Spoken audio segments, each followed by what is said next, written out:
I'm Amy Cherry. This local news is a service of Flagler County's Toyota dealer, Beaver Toyota, here to wow ya. Like most places in the nation, Flagler County's COVID-19 numbers are trending in the wrong direction. John Arking takes a look. Gretchen Smith from the Flagler County Health Department says they've been seeing low double digits of cases per day in the last few days, with more than 3,100 tests in the past 2 weeks. We've had 206 people test positive over the past 2 weeks. We are currently monitoring about 359 people. We have 3 people in the hospital right now, and things are still not necessarily going in the right direction. If you look at the emergency room, the weekly count of people who are coming in for influenza-like illness and COVID-like illness, they're still trending up. So we'd like to see those numbers flatten out a little bit. Smith, who's the host of Flagler Health Matters every Saturday morning on WNZF at 11:30, says they're still offering testing 6 days a week at various locations, but they're now at the point that they have to start cutting back a little because of supply issues. You can find complete testing location details at flaglercounty.org. From the WNZF Newsroom, I'm John Arkin.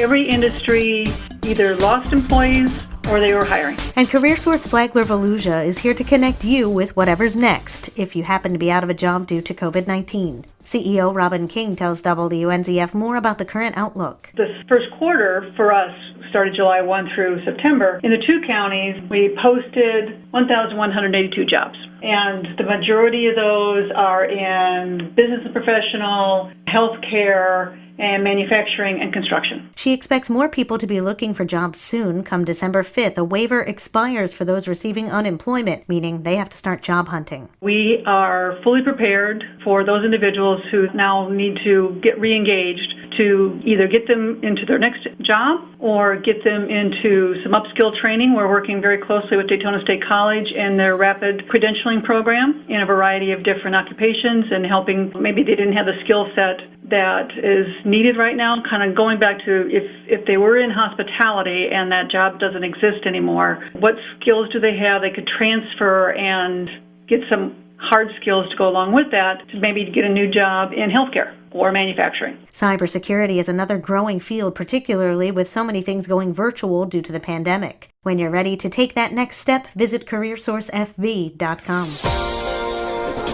2 brothers are now wanted fugitives. Karen Johnson has more. What began in Flagler County as a traffic stop on a reported missing persons vehicle has turned into a felony search for 2 brothers allegedly wanted for a prior missing person in Polk County. The 2 wanted felons are identified as 19-year-old JoJo Lobato and 18-year-old Angel Lobato. Flagler County Sheriff Rick Staley. Our deputies continue to work with the Polk County Sheriff's Office that now has theft charges on the 2 occupants of the vehicle. We do not believe that there is any danger to Flagler County residents, as we do not believe these 2 individuals are in Flagler County. FCSO detectives continue the investigation working with Lakeland police detectives, and then days later the missing person's body was discovered in Lake Wales, Florida. Authorities in Polk County are now looking for the Lobato brothers since they're fugitives and have multiple felony warrants for grand theft of a motor vehicle, vehicle burglary, giving false information during a capital felony, tampering with evidence, and accessory after the fact of a capital investigation. Staley says if you have any information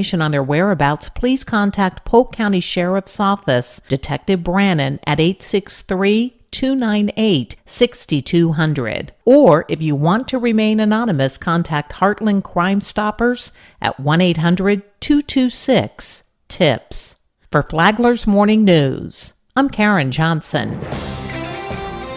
We heard that there is a vaccine against the coronavirus, but what's the latest? Flagler County Medical Director Dr. Stephen Bickle says scientists are looking at the number of documented cases and comparing the groups of those who got the vaccine and those who did not. Let's say the people who got the vaccine were more careful as a group than the other people, then they'd be, less exposed.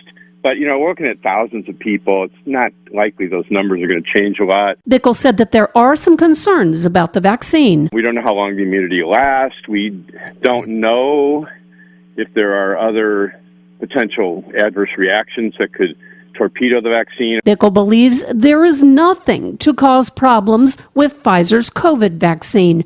To listen to Dr. Stephen Bickle talk about all the aspects of the COVID-19 vaccine, download the Flagler radio app and then go to the Free for All Friday podcast. Tomorrow, details on last week's numbers, and Dr. Bickle talks about cold storage for the vaccine. From the WNZF Newsroom, I'm Deb Albertson. And now you're up to date on Flagler's morning news. I'm Amy Cherry.